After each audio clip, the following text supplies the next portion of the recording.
Bismillahirrahmanirrahim. Assalamualaikum warahmatullahi wabarakatuh. Innal hamdalillah nahmaduhu wa nasta'inuhu wa nastaghfiruh wa na'udzu billahi minasy syururi anfusina was sayyiati a'malina. May yahdihillahu fala mudilla lahu wa may yudlil fala hadiya lahu. Wa asyhadu an la ilaha illallah wahdahu la syarika lah wa asyhadu anna Muhammadan 'abduhu wa rasuluh. يا أيها الذين آمنوا اتقوا الله حق تقاته ولا تموتن إلا وأنتم مسلمون وبعد. Hadirin jamaah Masjid Agung Al-Ukhuwah Bandung yang Allah muliakan, juga para pendengar radio Tarbiyah Sunnah Bandung, pendengar radio Roja Cilengsi atau Roja di kota-kota lain, juga pendengar radio-radio lainnya yang ikut gabung, serta para pemirsa Roja TV dan TV-TV lain, serta para netizen. Alhamdulillah kembali kita berjumpa melanjutkan kajian kitab Mukhtasar Ma'arijil Qabul. Pertemuan yang lalu kita sudah membahas tentang ilmu nujum. Dan itu termasuk salah satu bentuk dari penyimpangan dalam masalah tauhid. Kita lanjut dengan poin berikutnya, yaitu ilmu tentang perdukunan. Apa itu dukun? Fil asli huwa may ya'tihi ru'ya minasyayatin al-mustariqah lis-sam'i tatanazzalu alaihim.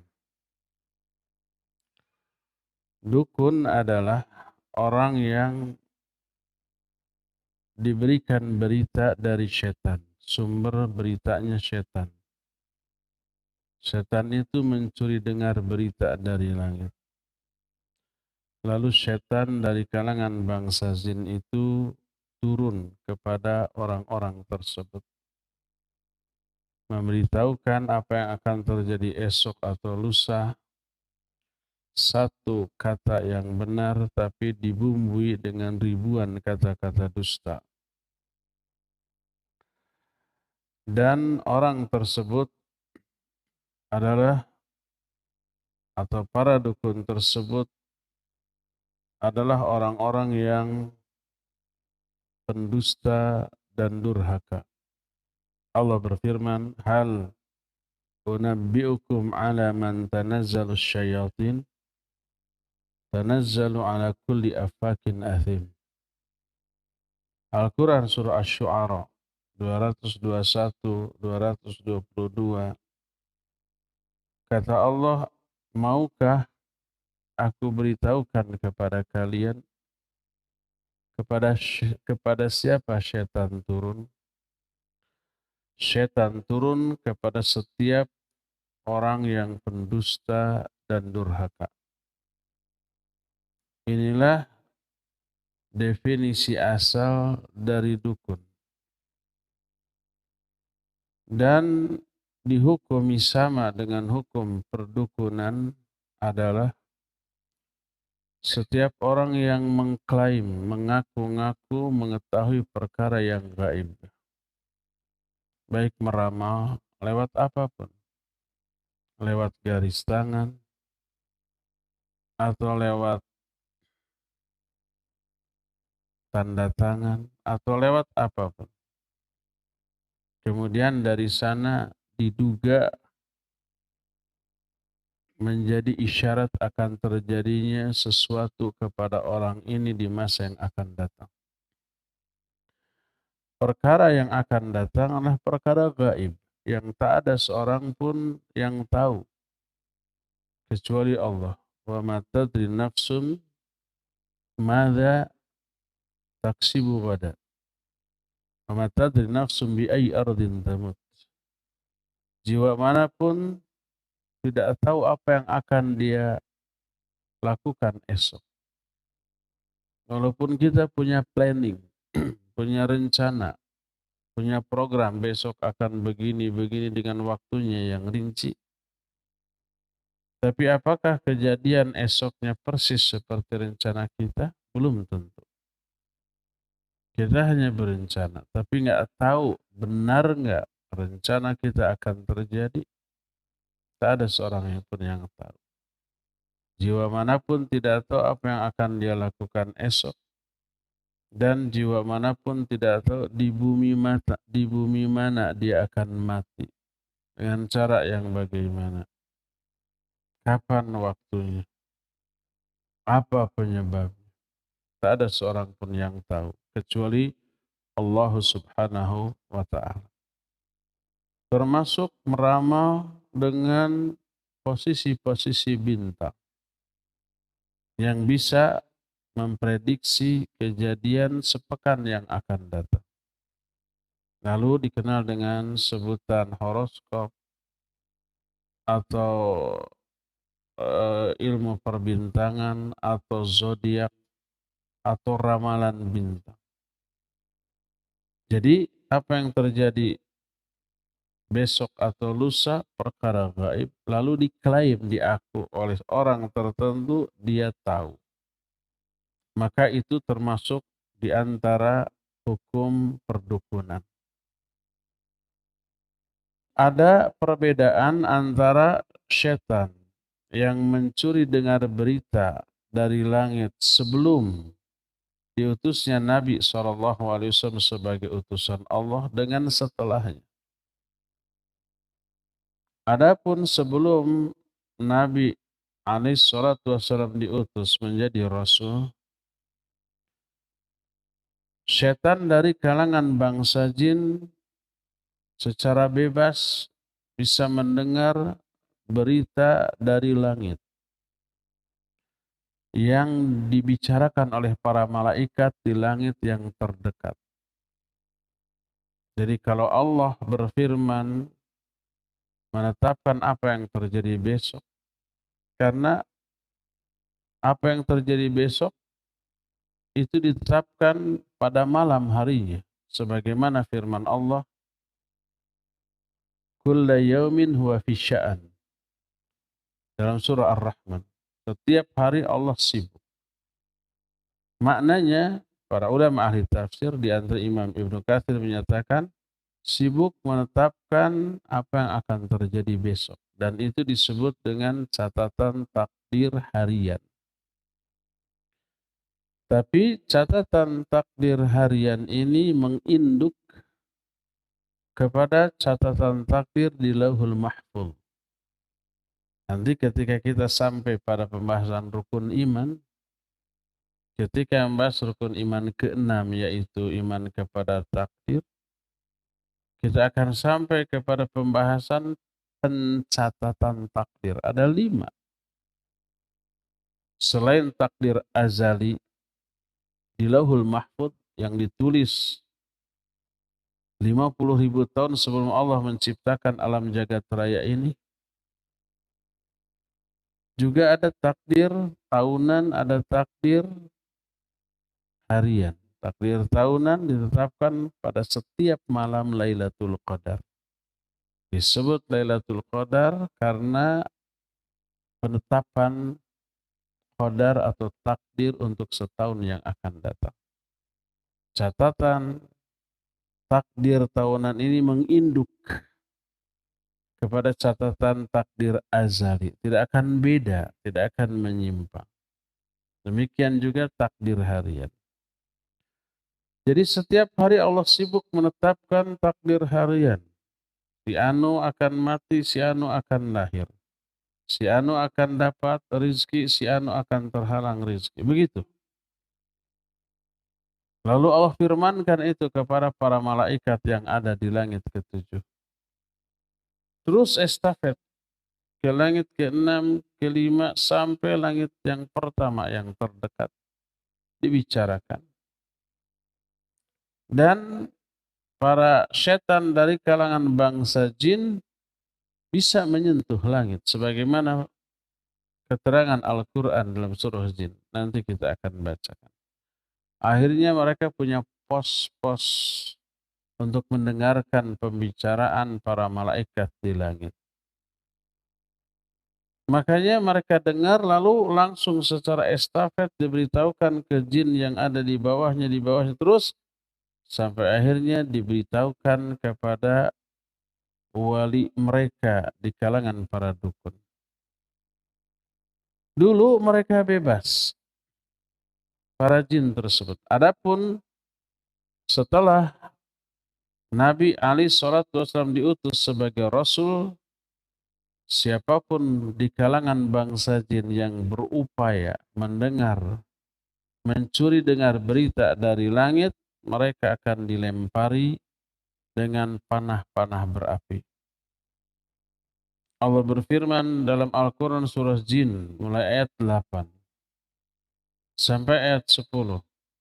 Berkata para jin, wa anna lamasna as-sama' fawajadnaha muliat harasan syadida wa syuhuba wa anna kunna naqudu minha maqa'ida lis-sam' faman yastami'il an yajid lahu shihaban rasada wa anna la nadri asyarrun urida biman fil ardi am arada bihim rabbuhum rasyada. Berkata para jin, wa anna lamasna sama, kami bisa menyentuh langit. Dari zaman baheula mula. Sebelum ada teknologi yang ditemukan oleh manusia, jin itu bisa ke langit. Jangan tanya pakai teknologi, pakai Apollo atau tidak. Jangan tanya. Tapi riwayat menyatakan patumpuk-tumpuk, papunggu-punggu mereka sampai ke langit. Wa anna lamasna sama, kami bisa menyentuh langit. Fawajadnaha muliat harasan syadida wa syuhuba. Maka kami temukan langit dipenuhi para penjaga yang sangat ketat dan panah-panah yang berapi. Wa anna kunna naqudu minha maqa'ida lis-sam'. Dan dahulu kami memiliki pos-pos untuk mencuri dengar berita dari langit. Dulu sebelum Nabi diutus menjadi Rasul.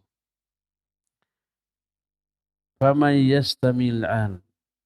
Tapi sekarang siapa saja di kalangan kami, di kalangan bangsa jin yang mencuri dengar berita dari langit, yajid lahu shihaban rasada. Dia akan menemukan panah-panah berapi yang selalu mengincar. Lalu wa anna la nadri asyarrun urida biman fil ard, dan kami tidak tahu apakah keburukan yang Allah yang dikehendaki bagi orang yang ada di muka bumi am arada bihim rabbuhum rasyada, ataukah Allah menghendaki kebaikan bagi mereka. Enggak tahu lagi besok apa yang akan terjadi sebab risikonya besar. Mencuri dengar berita dari langit mati karena dilempari oleh panah-panah yang berapi. Secara rinci oleh Nabi SAW dijelaskan secara detail tentang apa yang terjadi di langit. Ini perkara gaib. Kita nggak tahu.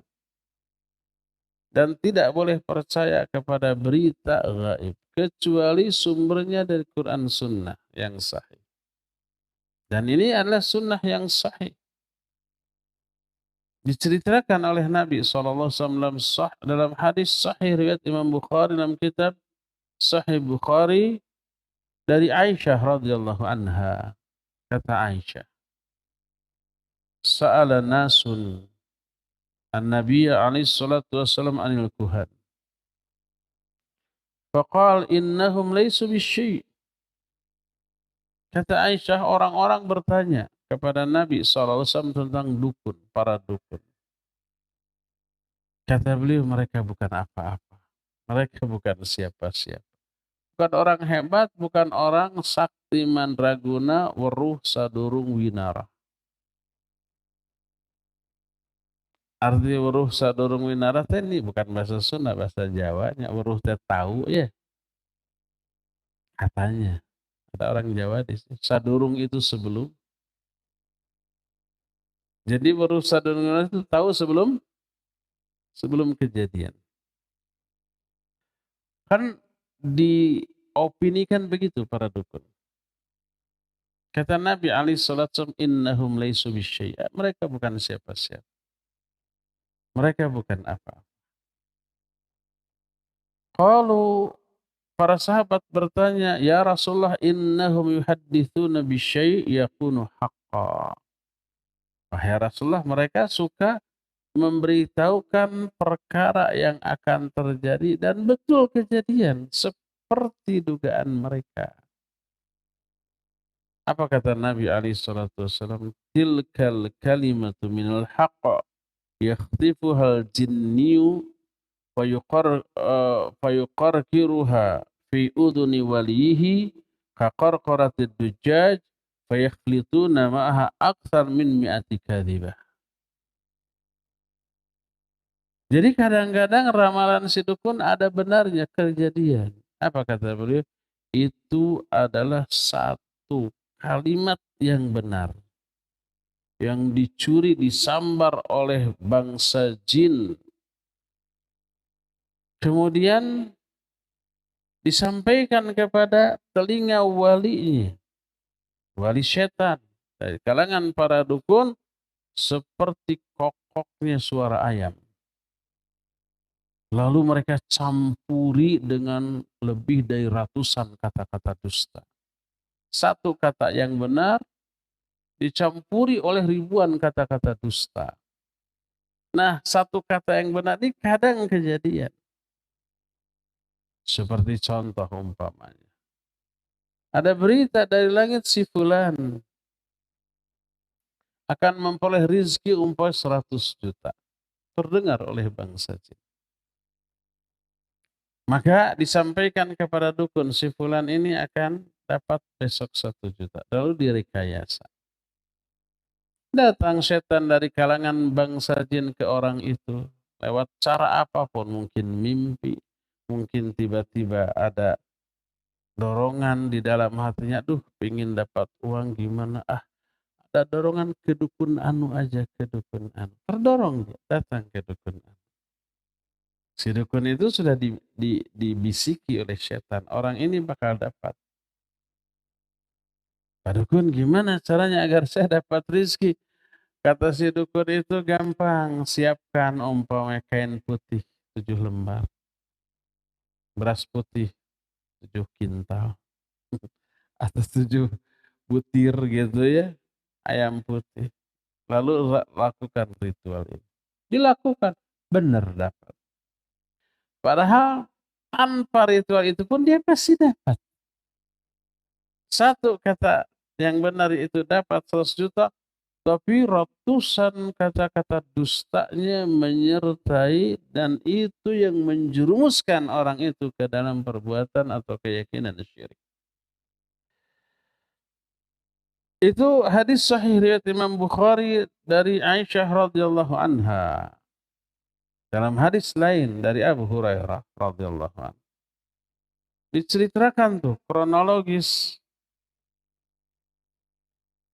turunnya wahyu dari Allah kepada para malaikat tentang kejadian yang akan terjadi esok. Kata Nabi alaihi salatu wasallam, "Idza qadallahu al-amra fis sama, darabatil malaikatu bi ajnihatiha khud'anan liqaulihi, ka'annahu silsilatun al-safwan. Fa idza fuzzi'a an qulubihim ay zala anhul faz'u qalu, madza qala rabbukum?" Qalu al-haqqa wa huwa al-'aliyyul kabir. Fayasma'uha mustariqus sam'. Mustariqus sam' hakadha ba'duhu fawqa ba'd. Wassafahu Sufyan bikaffihi faharrafaha wa baddada baina asabi'ihi fayasma'ul kalimata fayulqiha ila man tahtahu thumma yulqiha al-akhar ila man tahtahu hatta yulqiyaha ala lisanis sahir awil kahin. Farubbama adrakahu syihab qabla ayulqiyaha wa rubbama alqaha qabla ayudrikahu fayakdhibuhu ma'aha ay alkahin mi'ata kadhibah. fayuqal aw laisa qad qala lana yawm kadza wa kadza fayusaddiqu bitilkal kalimah allati sumi'at minas sama. Kata Rasul sallallahu alaihi wasallam, apabila Allah mau menetapkan satu takdir di langit tentang apa yang akan terjadi besok. Besok akan kejadian begini, begini, begini. Maka para malaikat meletakkan atau menggerakkan sayap-sayap mereka karena tunduk kepada firman Allah, tak ubahnya seperti rantai besi yang jatuh di atas batu yang keras. Bisa kita bayangkan bunyi gemerincing. Sampai mereka pingsan. Para malaikat pingsan. Takutnya kepada Allah luar biasa. Dan ini ayat hatta idza fa idza fuzzi'a an qulubihim, sampai ketika mereka siuman dan dihilangkan rasa takut dari hati mereka. Ketika menerangkan ayat dan hadis ini, para ulama menyatakan kalau para malaikat mengalami pingsan sebelum hari kiamat, ini menunjukkan para malaikat mungkin mati dan bisa mati nanti pada hari kiamat. Dan para ulama membahas ini ketika menerangkan atau membahas apakah malaikat mati atau tidak. Ya, ayat mengisyaratkan mati. Salah satunya ayat ini. Kalau malaikat pingsan sekarang berarti bisa mati. Dan ayat yang menunjukkan kematian para malaikat waktu kiamatlah فَإِذَا نُفِخَ فِي الصُّورِ فَصَعِقَ كُلُّ مَنْ فِي السَّمَاوَاتِ وَمَنْ فِي الْأَرْضِ إِلَّا مَنْ شَاءَ اللَّهُ. Ditiuplah sangkakala. Wa nufikha fis sur. Fasaiqa man fis samawati wa man fil ard. Maka matilah semua yang ada di langit. Siapa? Para malaikat. Enggak ada makhluk lain selain malaikat yang ada di langit. Dan juga makhluk yang ada di bumi. Termasuk malaikat yang ada di bumi. Penjaga gunung, penjaga hutan, lautan, dan itu ada malaikat di sana. Semua mati. Apalagi kita. Apalagi bangsa jin, manusia atau binatang. Semua mati. Illa man sya'allah. Kecuali beberapa makhluk yang Allah kehendaki tidak mati. Di antara yang tidak mati adalah penghuni surga dan neraka. Dari kalangan bidadari surga atau wildan para pelayan di surga, termasuk para malaikat yang ditugaskan di surga dan di neraka. Karena surga dan neraka di luar langit dan bumi. Di atasnya. Sedangkan Allah menyatakan fasoiko man fis samawati wa man fil ardh. Binasalah, matilah semua yang ada di langit dan yang ada di bumi. Surga dan neraka di luar langit dan bumi. Tidak mati yang ada di sana.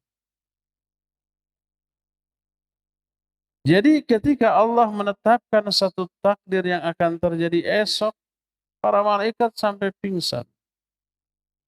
Setelah siuman, lalu dihilangkan rasa takut dalam hati-hati mereka oleh Allah Azza wa Jalla. Qalu, mereka bertanya, Madza qala rabbukum? Apa sih yang dikatakan oleh Rabb kalian? Oleh Allah tadi itu Allah berkata apa? Isi firman Allah itu apa? Mereka saling bertanya satu sama lain, dijawab al-haqq wa huwal aliyyul kabir. Yang Allah katakanlah kebenaran. Artinya yang Allah katakan itu pasti besok benar-benar terjadi. Dan dialah Maha Ali dan Maha Kabir. Ali itu Maha tinggi karena Allah berada di atas seluruh makhluk. Dan Maha besar. Lalu diperbincangkanlah oleh para malaikat tentang takdir Allah tersebut yang akan terjadi esok. Terdengarlah oleh jin pencuri dengar berita. Dan setan bangsa jin yang mencengar berita itu begini nih, bertumpuk satu sama lain, kata orang Sunda, papunggu-punggu.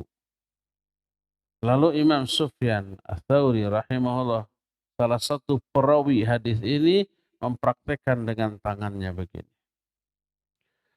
Maka perkataan yang benar tersebut didengar lalu disampaikan kepada setan yang ada di bawahnya, terus secara estafet ke bawah. Setelah sampai kepada jin yang ada di muka bumi, disampaikanlah kepada tukang sihir atau kepada dukun yang menjadi sahib mereka, wali mereka.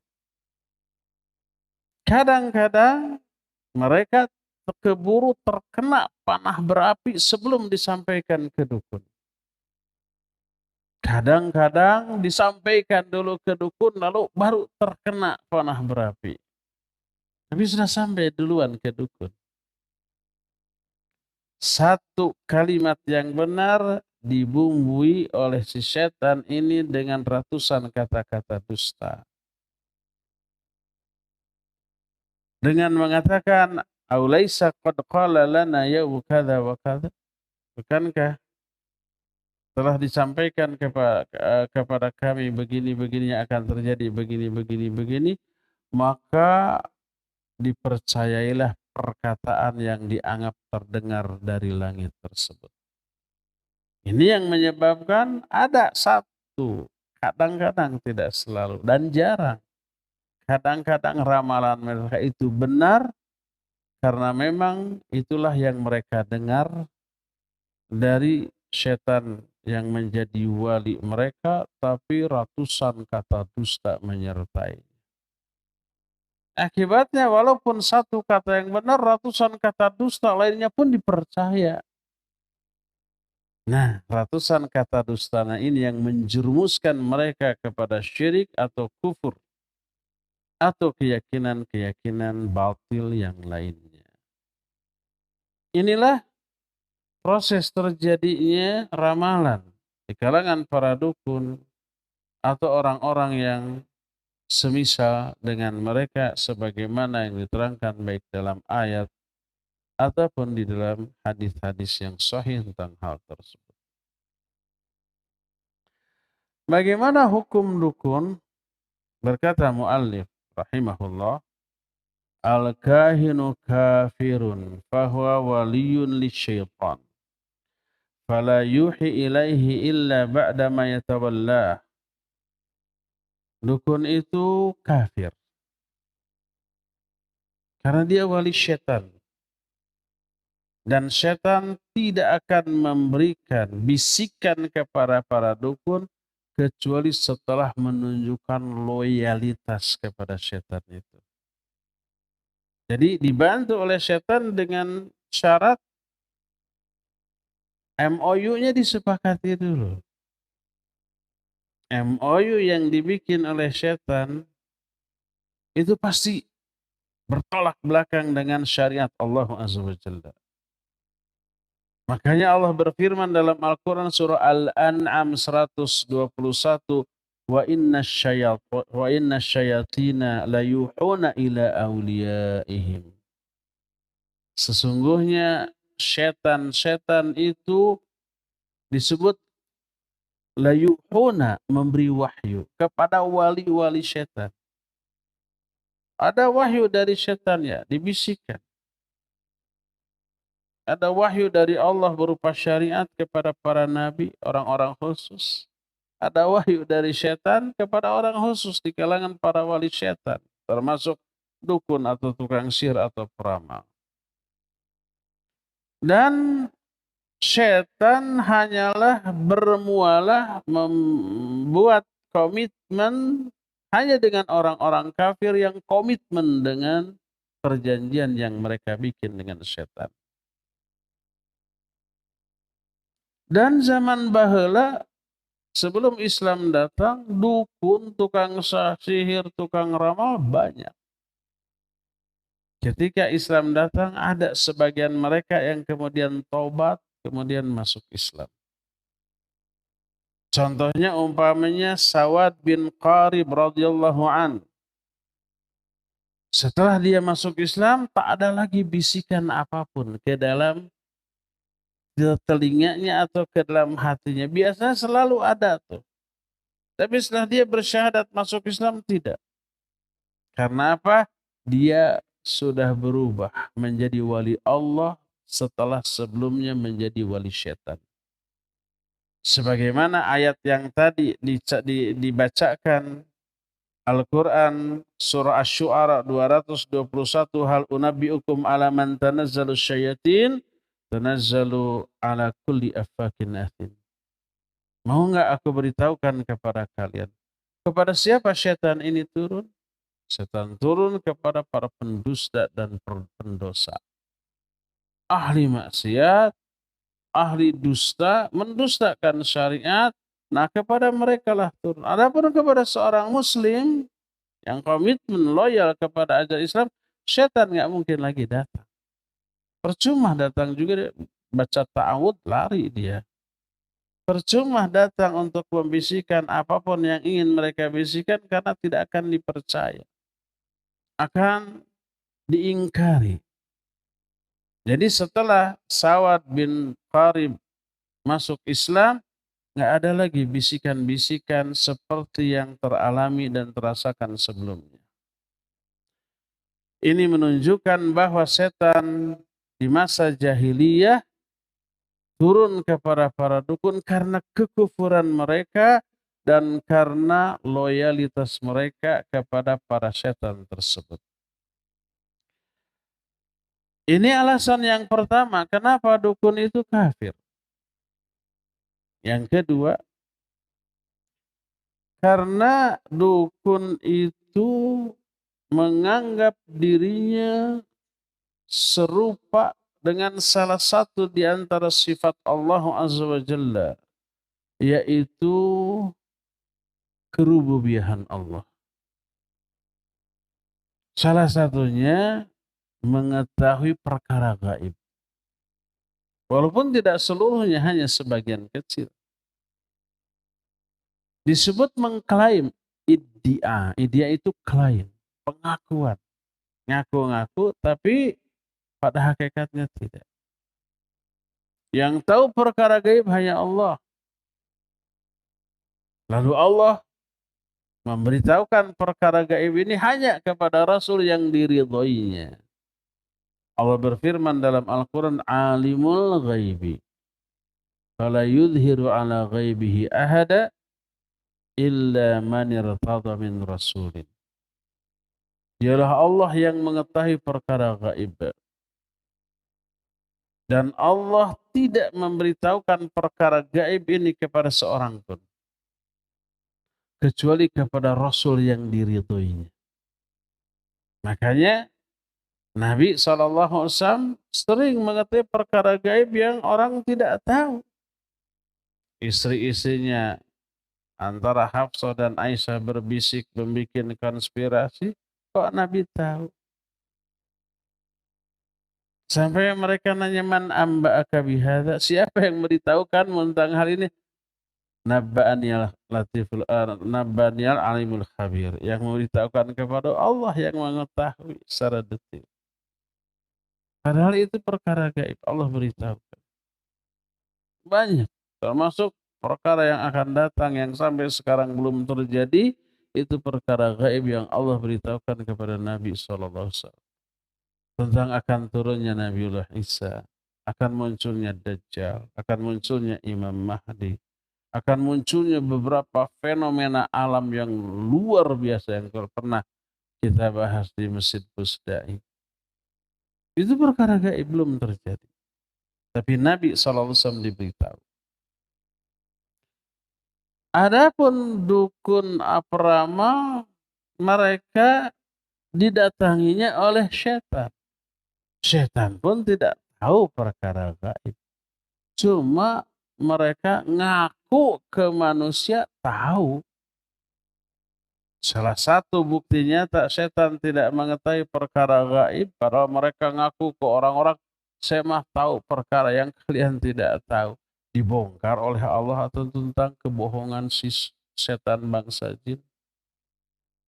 Itu terjadi pada kasus Nabiullah Sulaiman alaihi salatu wassalam.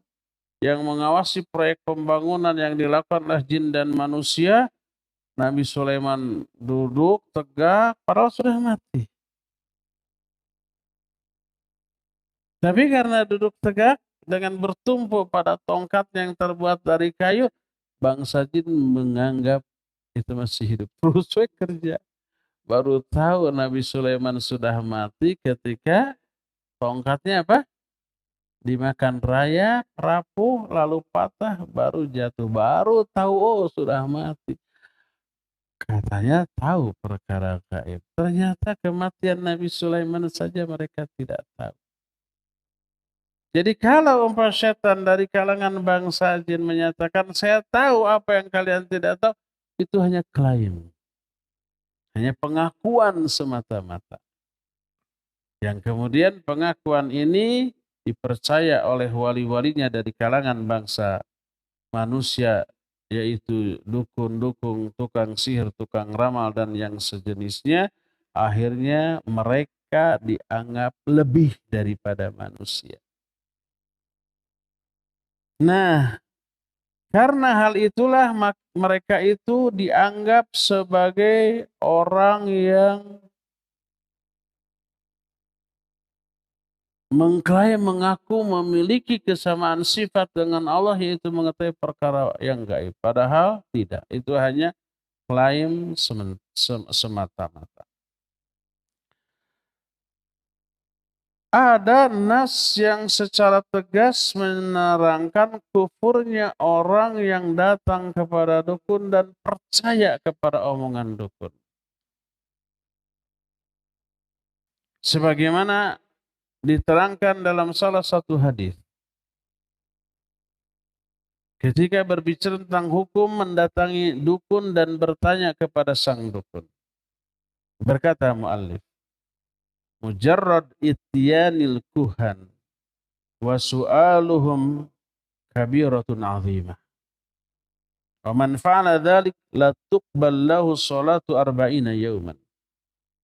Hanya sekedar mendatangi dukun dan bertanya kepada dukun, mau percaya mau tidak.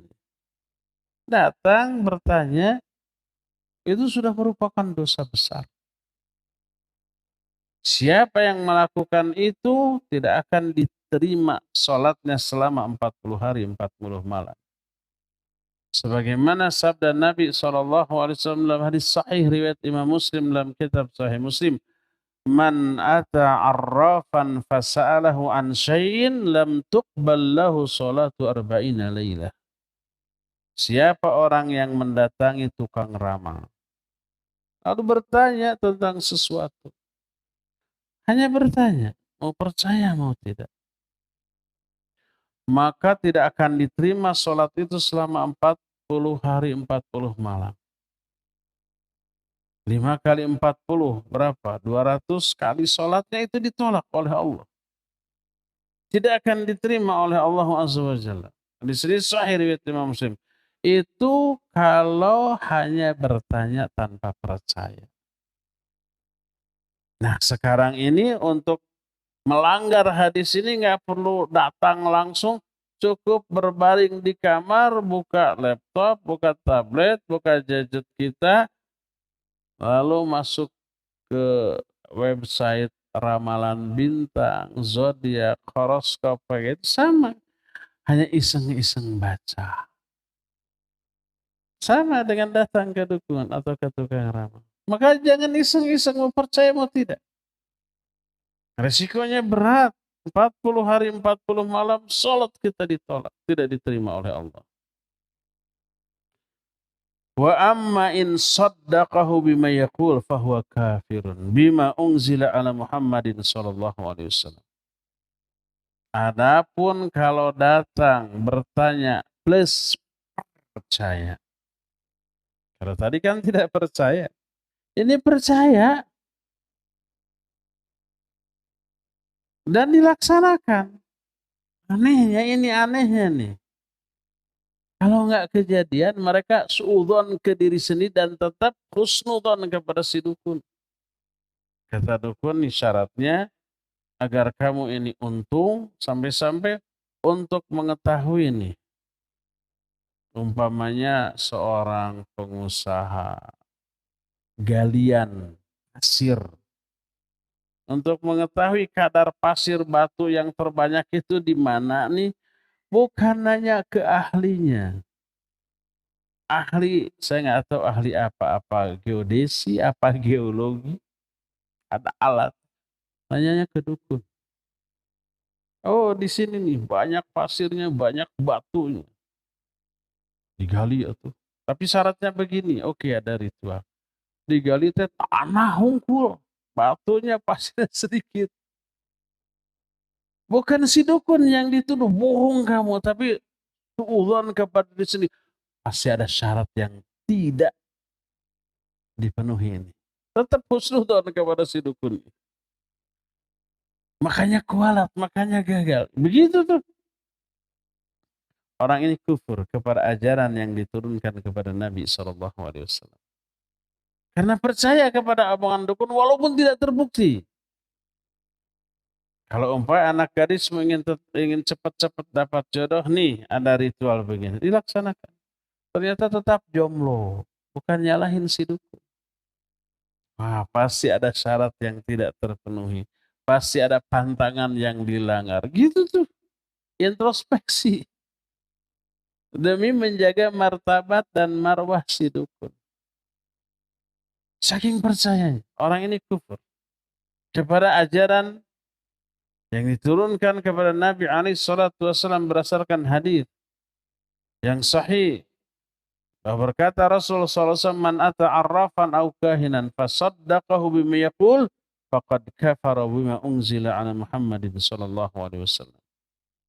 Siapa orang yang mendatangi tukang ramal atau mendatangi dukun lalu percaya kepada apa yang dikatakannya, dia telah kufur kepada ajaran yang diturunkan kepada Muhammad sallallahu alaihi wasallam. Jadi datang ke dukun, baik percaya atau tidak, dua-duanya dosa besar. Tapi kalau percaya, kadar dosanya lebih besar lagi daripada dengan tidak percaya. Tidak percaya saja itu sudah sebuah dosa besar. 40 hari 40 malam tidak diterima sholatnya. Kalau tambah percaya, tambah besar lagi. Itulah dua jenis hukum mendatangi dukun. Pertama mendatangi bertanya sekedar iseng walaupun tidak percaya kepada omongannya. Kedua datang sengaja dan percaya kepada omongan. Dua-duanya haram. Ada jenis yang ketiga yang dianjurkan. Dianggap sebagai jihad fisabilillah ketika mendatangi dukun. Apakah itu? Mendatangi dukun untuk mendakwahinya, menasihatinya, mengingatkannya, menjelaskan bahwa ini perbuatan yang terlarang secara syar'i. Bahwa ini adalah ta'awun alal itsmi wal udwan dengan para setan dari kalangan bangsa jin. Di papatahan tah. Sedia disodorkan ayatnya, hadisnya, penjelasan para ulamanya, itu jihad fisabilillah. Itu adalah dakwah. Itu adalah amar ma'ruf nahi munkar. Ini yang dianjurkan. Ini tidak dosa bahkan berpahala. Tapi siap-siap saja. Harus sebelumnya mempelajari jurus langkah 1000. Sebab begitu dinasihati langsung dia cabut goloknya. Bisa begitu ya? Bisa saja. Bukan langsung menerima terima kasih sudah diberitahu, sudah didakwahi, saya jadi tahu tobat. Ya, kalau gitu alhamdulillah. Tapi super jarang yang begitu. Rata-rata tersinggung, rata-rata marah, rata-rata memusuhi. Jangankan datang langsung, hanya sekedar mendengar ustadz di masjid membahas hukum perdukunan itu haram, dia sudah apa? Sudah tersinggung, marah. Kenapa? Sumber penghasilannya diungkit-ungkit. Kalau orang sudah nggak percaya lagi kepada dia, dari mana dia makan? Siapa orang yang akan datang kepada dia? Bisa gulung tikar, bisa tutup prakteknya tuh ya. Makanya para ustadz, para kiai yang membahas tentang hukum perdukunan, mereka akan dibenci oleh para tukang dukun, para tukang ramal, para tukang sihir, karena mengungkit-ungkit sumber penghasilan mereka, harga diri mereka, walaupun berada di atas kebatilan. Inilah 3 hukum mendatangi dukun atau peramal atau tukang sihir. 2 di antaranya haram, 1 di antaranya dianjurkan dan termasuk jihad fisabilillah atau amar ma'ruf nahi munkar atau dakwah. Dan inilah materi kita tentang perdukunan di sore hari ini. Cukup sampai di sini saja. Insyaallah kita akan lanjut pembahasan kitab ini di hari Jumat yang akan datang. Subhanakallahumma bihamdik asyhadu an la ilaha illa anta astaghfiruka wa atubu ilaika. Alhamdulillahirabbil alamin. Wassalamualaikum warahmatullahi wabarakatuh.